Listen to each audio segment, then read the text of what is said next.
Connection और यहाँ की जो प्रॉपर्टी है वो उन्होंने खरीदा है।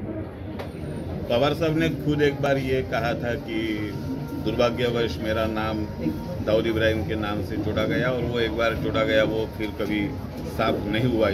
उसके बारे में पवार साहब ने ये कहा था कि मुझे उसका बहुत बुरा लगता है और स्वाभाविक भी है कि पवार साहब जैसे स्वच्छ प्रतिमा के नेता का नाम अगर दाऊद इब्राहिम के साथ जोड़ा जाता है तो किसी को भी बुरा लगेगा।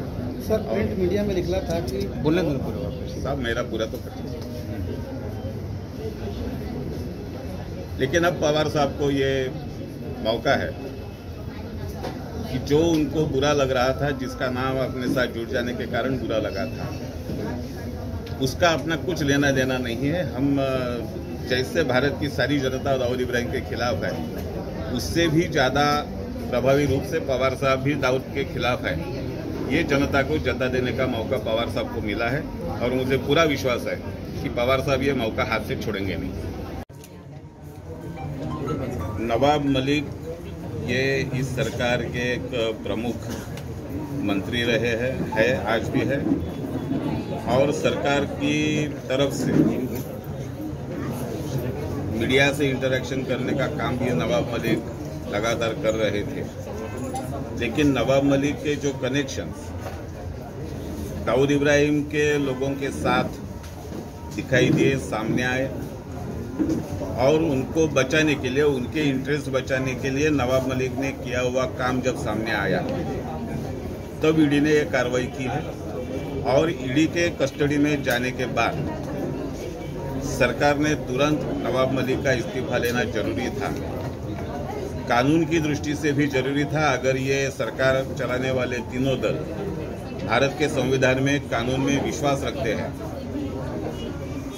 तो इन्होंने नवाब मलिक का इस्तीफा तुरंत लेना चाहिए था, क्योंकि कानून की दृष्टि से अगर कोई भी सरकारी व्यक्ति 24 घंटा जेल में रहता है तो बिना किसी इंक्वायरी उसका सस्पेंशन हो जाता है। इस हिसाब से तो नवाब मलिक को 1 हफ्ते की पुलिस कस्टडी कोर्ट ने दे दी है, तो यहाँ तो सस्पेंशन का मुद्दा आता ही नहीं है, यहाँ तुरंत खारिज करना चाहिए। लेकिन महाविकास आघाड़ी के नाम पर बैठने वाले तीनों दल भारत के संविधान के प्रति सम्मान की भावना रखते नहीं हैं, कानून को मानते नहीं हैं। उनको ऐसा लगता है कि हम जो कहेंगे वही कानून है, हम जो करेंगे वही कानून है, और इसी कारण इस तरह से नवाब मलिक को बचाने की कोशिश चल रही है।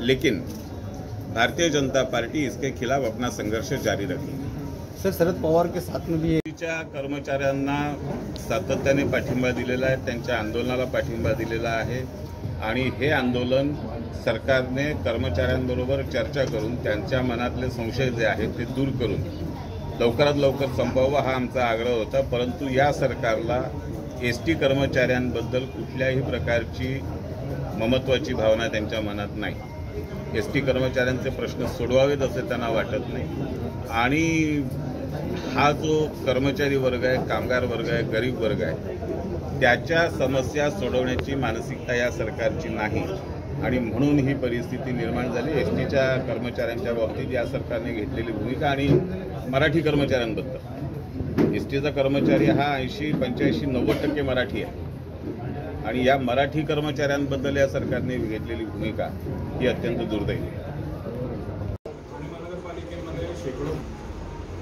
ठाणे महापालिकेचा विषय डावकरे साहेब नंतर बोलतील। त्यांनी काय विधान केलंय मी काय बघितलं नाही। राज्यपाल हे पूर्णपणे स्वतंत्र व्यक्तिमत्व आहे, ते कुठल्या संदर्भात काय बोलले याच्याबद्दल तेच बोलू शकते, मला काही त्याच्यामध्ये कल्पना नाही त्याची।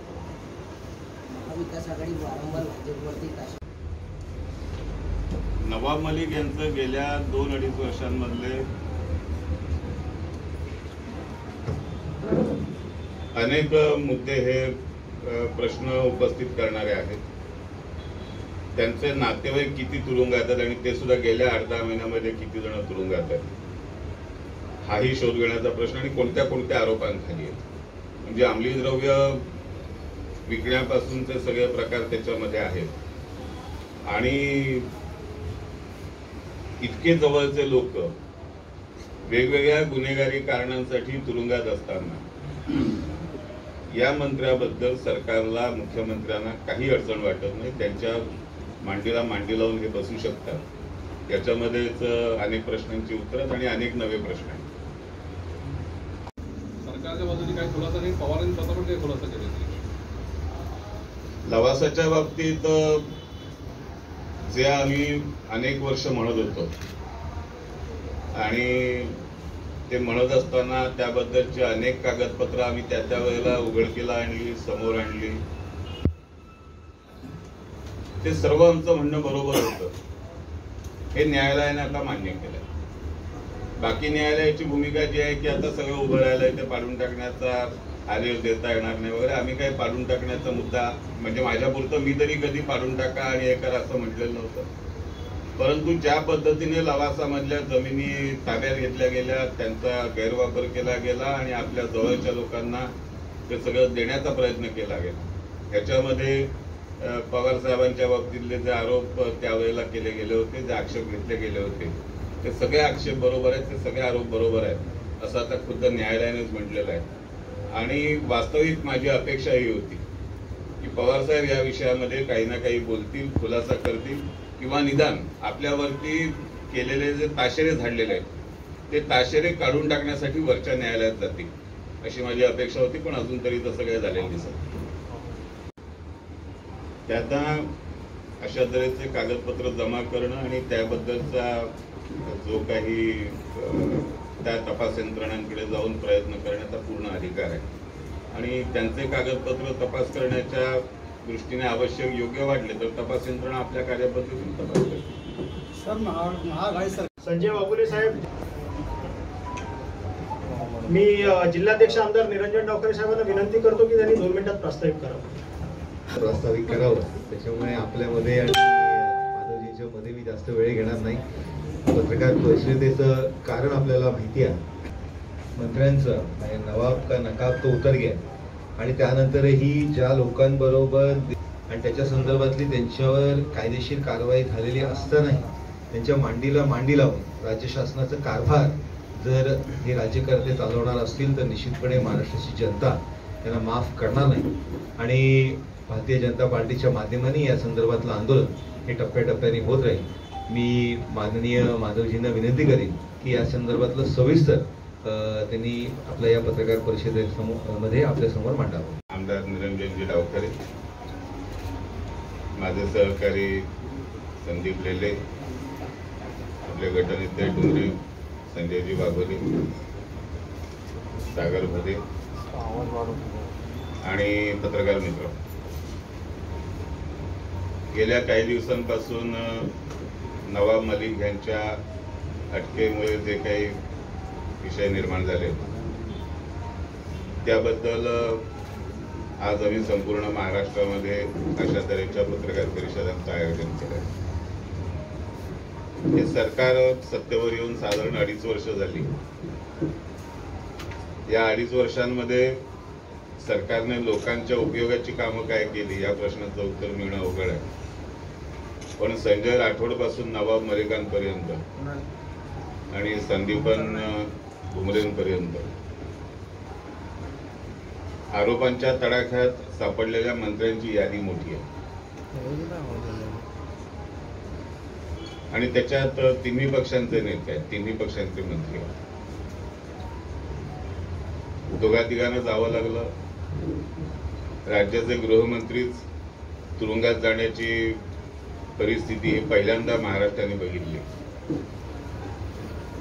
आणि त्यानंतर दुसरा एक प्रमुख ज्येष्ठ मंत्री हाही तुरुंगाच्या कोठडीत, हाही अनुभव महाराष्ट्राने घेतला. आणि तरी सुद्धा ज्या पद्धतीने तुरुंगात असलेल्या मंत्र्याचं समर्थन करण्यासाठी संपूर्ण 3 पक्षांची आघाडी मंत्रिमंडळासकट रस्त्यावर उतरण्याची भाषा करते ते पाहिल्यानंतर हे नवाब नाहीत, हे दाऊद इब्राहिमचे गुलाम आहेत असं म्हणण्याची वेळ आलेली आहे.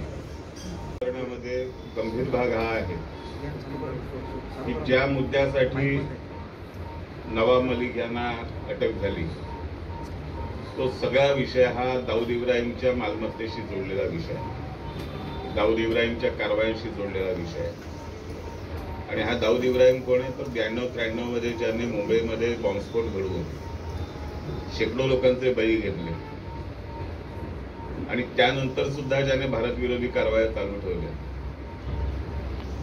अशा माणसाची संपत्ती वाचवण्यासाठी, अशा माणसाबरोबरच्या सहकार्याची संपत्ती वाचवण्यासाठी ज्यांनी मदत केली, ज्यांनी हातभार लावला, त्या कारणासाठी नवाब मलिक यांच्यावरती कारवाई सुरू झाली. आणि त्या कारवाईपोटी नवाब मलिक यांना अटक केली गेली.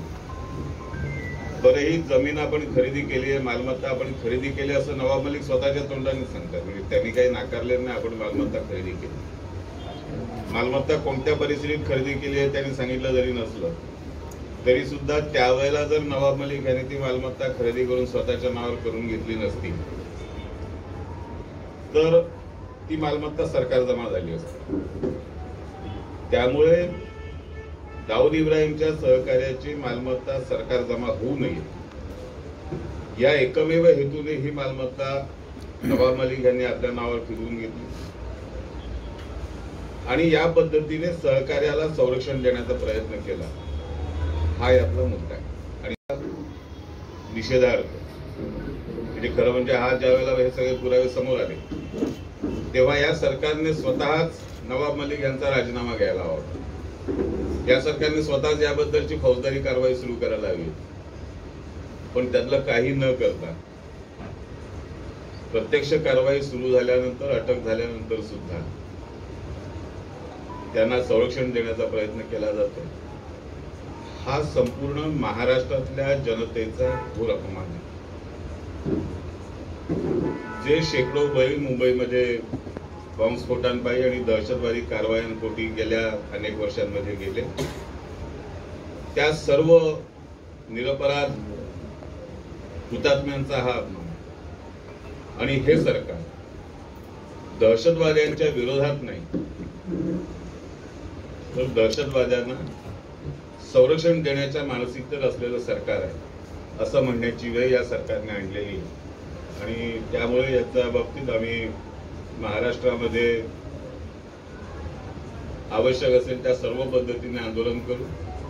नवाब मलिक यांचा राजीनामा होईपर्यंत आणि त्यांच्यावरती कायद्यानुसार सर्व प्रकारची कारवाई होईपर्यंत भारतीय जनता पार्टी आपला लढा चालू ठेवेल असं आम्ही आज जाहीर करतो. आम्ही आमचं काम चालू केलेलं आहे, या पुढच्याही काळात आम्ही करू. मला असं वाटतं की मी प्राथमिक निवेदन केलं. आपल्याला काही विचारायचं असेल आपण विचारू. मग अशा तऱ्हेचे थैथयाट करत असताना या सरकारने, या राज्य सरकारने नारायण राणे साहेबांच्या विरोधात केलेली कारवाई हे काय होतं? सुडबुद्धीची कारवाई होती नाही तर काय होतं? नितेश राणेंच्या वरती केलेली कारवाई काय प्रकार होता? आमचा सोशल मीडियाचा हे प्रमुख जितेन गजरिया ह्याच्या विरुद्ध केलेली कारवाई काय प्रकार होता? कोणत्याही प्रकारचा कायदेशीर आधार नसताना सुद्धा केवळ अधिकारांचा गैरवापर करून आपल्यावरती टीका करणारा, आपल्याला विरोध करणारा प्रत्येकाला ठेचून काढण्याचा प्रयत्न हा या महाविकास आघाडीमधल्या सर्व घटकांनी सातत्याने चालवला. म्हणजे हे तर मी कायद्याचा वापर करून केलेलं काही उदाहरणं सांगितलं. याच ठाण्यामध्ये समाज माध्यमांवरच्या एका सक्रिय व्यक्तीला अगोदर घरात आणून मारझोड करण्याचे प्रकार झाले. काल डोंबिवलीतला विषय झाला. कल्याण डोंबिवलीमधले तर अनेक प्रकरण आहेत. पत्रकारांना सुद्धा हैराण करण्याचा, अर्णव गोस्वामी सारख्या पत्रकाराला काय पुढे झालं त्या प्रकरणामध्ये? कायद्यानुसार काय कारवाई झाली? न्यायालयासमोर उभं राहिलं? न्यायालयासमोर सुनवाई झाली? त्याच्यामध्ये काही पुरावे दाखल केले? काही नाही. फक्त अधिकारांचा गैरवापर करून आपल्याला विरोध करणारा, आपल्याला ठेचण्याचा प्रयत्न करणारा प्रत्येक व्यक्तीला जेरबंद करण्याचा प्रयोग हा या आघाडी सरकारने चालवला. आणि त्यांची ही कामाची पद्धत असल्यामुळे ते आमच्यावरती हा प्रकारचा आरोप करत आहे. परंतु ज्या ठिकाणी ईडीने किंवा आणखी केंद्रीय यंत्रणेने जिथे कारवाया केल्या आहेत तिथे त्याची योग्य पद्धतीने न्यायालयासमोर सुनवाई चालू. म्हणजे नवाब मलिकांचंच प्रकरण जर घेतलं तर नवाब मलिकांचं प्रकरण न्यायालयासमोर उभं आहे. त्यांना त्यांचं खरे खोटेपणा सिद्ध करायला पूर्ण वाव आहे आणि नवाब मलिकांची अटक बेकायदेशीर असं हेच सांगतात. म्हणजे न्यायालयाने काय उत्तर द्यायचं हेच ठरवतात. खुद्द न्यायालयाने जी अटक बेकायदेशीर ठरवलेली ना, उलट त्यांना 1 आठवड्याची कस्टडी दिली, त्या न्यायालयाचा निर्णय सुद्धा चुकीचा आहे असं यांचं म्हणणं. म्हणजे न्यायालयाचं कामही हेच करणार, पोलिसांचं कामही हेच करणार, फिर्यादीचं कामही हेच करणार. अशा पद्धतीने हडेलपीने राज्य चालवण्याचा प्रयत्न चालू आहे. परंतु जनता अधिक शहाणी, जनता सुज्ञ. सर परत आणण्याला आक्षेप आहे की नावाला आक्षेप? नावाला आक्षेप घेतलाय. निवडणूक आले की मिशन गंगा हे नाव ठेवण्यात आलेलं आहे. संजय राऊतांनी अच्छा, म्हणजे युक्रेनवरचं रशियाचं आक्रमण आहे ते त्यांनी निवडणुका लक्षात घेऊन केलेलं आहे. विद्यार्थ्यांना आणण्यासाठी आता मिशन गंगा असं नाव सुचलं. हो ना, म्हणजे ही परिस्थिती जी निर्माण केली. आपण विचारला प्रश्न चांगला झाला. आतापर्यंत माझ्या माहितीप्रमाणे 1000 पेक्षा जास्त विद्यार्थी भारतात वेगवेगळ्या ठिकाणी परत आले आणि हे जे विद्यार्थी परत आले ते केंद्र सरकारने प्रयत्न केल्याशिवाय आलेले नाही. कारण अन्य कोणत्याही देशाच्या सरकारांनी, वेगवेगळ्या सरकारांनी हात वर केलेत की आम्ही तुम्हाला मदत करू शकत नाही. भारत सरकारने ही भूमिका घेतलेली नाही. भारत सरकारने आपल्या नागरिकांना परत आणण्यासाठी सर्व प्रकारचे प्रयत्न चालू ठेवलेले आहेत आणि त्याच्यामध्ये यशस्वीरित्या चालले आहेत. आज तर पंतप्रधानांनी हवाई दलाला सुद्धा या प्रयत्नांमध्ये भाग घ्यायचे आदेश दिलेले आहेत आणि त्या पद्धतीने ती कारवाई चालू केलेली आहे. दुसरा भाग यातला असा आहे की रशिया आणि युक्रेन यांच्यामधलं वातावरण जसं बिघडायला लागलं तसं भारत सरकारने 3 आठवड्यापूर्वीच याबद्दलच्या ॲडवायझरीज, सूचना द्यायला सुरुवात केली होती आणि लवकरात लवकर युक्रेन सोडण्याच्या सूचना त्यांनी भारतीय नागरिकांना दिल्या होत्या. त्याच्या तारखा सगळ्या उपलब्ध असतात. त्यामुळे सरकारने या विषयामध्ये आपल्याकडून जे जे करायला पाहिजे ते पूर्णपणे चालवलेलं आहे. जास्तीत जास्त सर्व नागरिकांना सोडवण्याचा प्रयत्न करणं ही आपली भूमिका आहे, सरकारने सांगितलं. या आघाडीला आरोप करण्याखेरीज काय करता येईल? युक्रेनमध्ये अडकलेल्या मुलांना मदत करण्यासाठी अन्य राज्याच्या त्या भागातल्या सरकारांनी, बिहार सरकारने, अन्य सरकारने आपल्या यंत्रणा उभ्या केलेल्या आहेत. महाराष्ट्र सरकारने अशी कुठली यंत्रणा उभी केलेली मला काही आठवत नाही. केंद्र सरकार आपल्या पद्धतीने सर्व प्रकारचे प्रयत्न करून, सर्व व्यवस्था करून युक्रेनमध्ये अडकलेल्या भारतीयांना परत आणण्याचे सर्व प्रयत्न करत आहे आणि आतापर्यंत 1000च्या आसपास मुलांना, विद्यार्थ्यांना, लोकांना परत आणलेलं आहे आणि बाकीच्यांना सुद्धा परत आणण्याची तयारी चालू आहे. ज्यांना स्वतः काम करायचं नाही आणि दुसऱ्याने काम केलेलं बघवत नाही अशी मंडळी अशा तऱ्हेचे आक्षेप, फक्त आक्षेपच घेत राहतात, काम काही करत नाही. असं आहे की प्रत्येक गोष्टीला फाट्या फोडण्याचा प्रयत्न करणं आणि स्वतःच्या बाजूनी सांगण्यासारखं काही नसताना भारतीय जनता पार्टीवरती, केंद्र सरकारवरती चिखलफेक करत राहणं हा एक कलमी कार्यक्रम राबवणारी मंडळी जी आहे त्यांनी बातम्या तयार करण्यासाठी अशा तऱ्हेचा उद्योग केलेला आहे. त्यांनी दिलेली कागदपत्र ही निश्चितपणे त्या तपास यंत्रणा बघतील, तपासून बघतील. त्याच्यामध्ये जर त्यांना कारवाई करण्यासारखं काही आढळलं तर कारवाई करतील, याबद्दल मला काही शंका नाही. महाराष्ट्रामधल्या महाविकास आघाडी सरकारचे एक प्रमुख मंत्री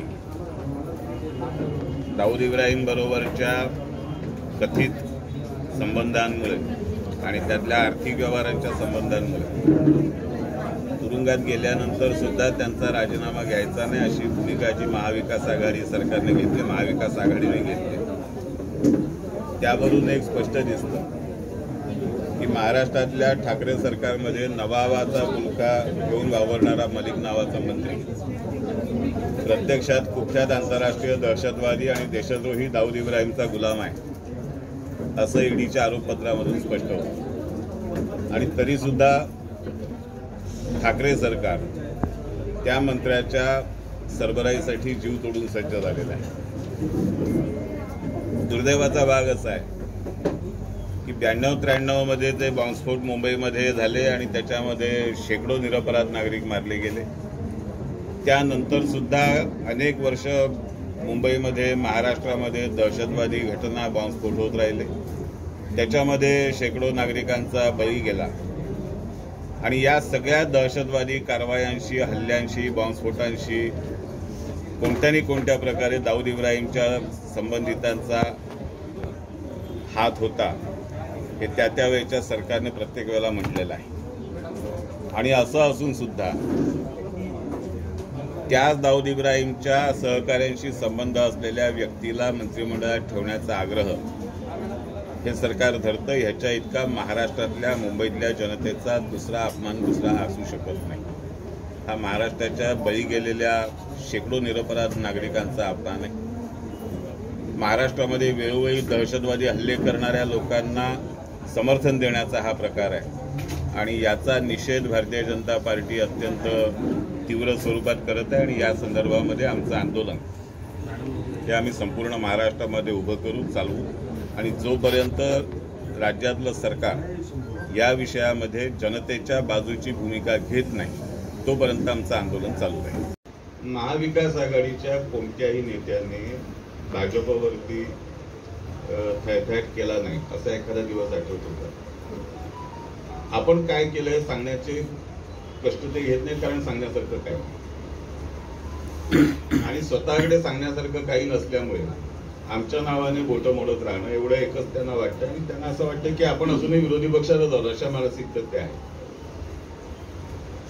काही झालं तरी नवपालिकांचा राजीनामा घ्यायचा नाही असं मंत्रिमंडळ सरकारने ठरवलं. पवारांचा दबाव असेल असं वाटतं. त्यांचा दबाव आहे की नाही मला माहित नाही, पण एक संदर्भ आपल्या बोलण्यामध्ये मला आठवला. बऱ्याच वर्षापूर्वी पवार साहेबांनी एकदा असं म्हटलं होतं की दाऊद इब्राहिमचं नाव विनाकारण माझ्याशी जोडलं गेलं आणि एकदा जोडलं गेलं ते चिकटलं, ते अजून ते सुटत नाही. खरं म्हणजे पवार साहेबांनी संधी आहे की हे जे विनाकारण चिकटलेलं नाव आहे ते झटकून टाकण्याची ही संधी आहे. पवार साहेबांनी यावेळेला कठोर कारवाई करून त्यांच्यावरती विनाकारण जे आरोप केले जातात ते खोटे आहेत हे जनतेला दाखवून द्या.